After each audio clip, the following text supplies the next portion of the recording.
Currently underway at CHOC is a program that studies why adolescents ages 15 to 19 get different cancers than other age groups. Dr. Leonard Sender discusses the findings.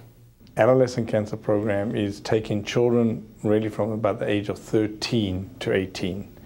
And recently the National Cancer Institute has defined that adolescents and then young adults are an underserved population in terms of the progress that we've made in how we treat that group of kids.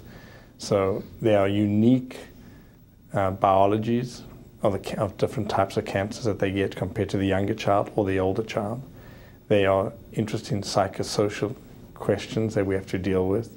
There's family issues that we have to deal with. There's pubertal issues that we have to deal with which change the biology.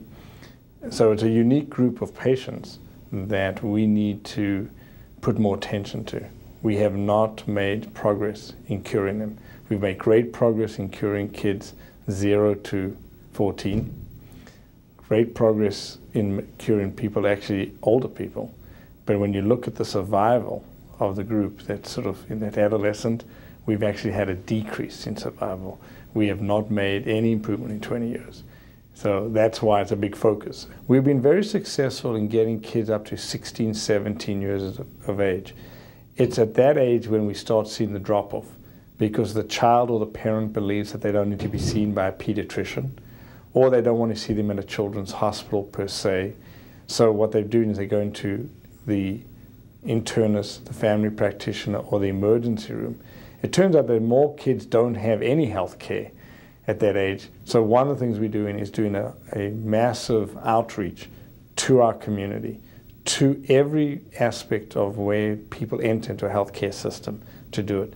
What we're doing is a study that we're going to be doing, which is called Barriers to Access to Care, trying to understand what the barriers were, why children did not present to the appropriate institution in a timely manner. It turns out it's not that they don't just get to us, they may get to us late. We need to educate people to take symptoms seriously, investigate them, find a way to get these children and young adults to the physicians appropriately and make sure the referrals are appropriate. We can't look at a family in the eye and say, your kid went to an adult facility, which may have been a good facility, treated with therapy, they gave him a 39% chance of being alive at 5 years.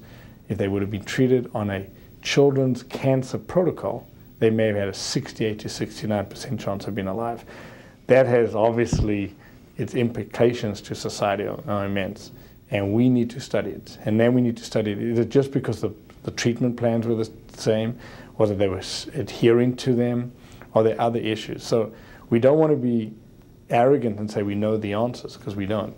We need to study it, and the way to do it is in centers like what we do. I think this is a field that's still in its infancy, even though it's now starting to get attention. People are focusing on it. They start to focus on which new drugs we should try. But as the eternal optimists, we've got these 395 new cancer drugs to come out in the next 5 years. The answer lies in one of them, but the answer lies in studying them and studying our kids and making sure that we actually utilize our patients well to solve the problems for them and the future generation of kids. So it's an ongoing process, and we're making slow progress, but no progress yet in that group.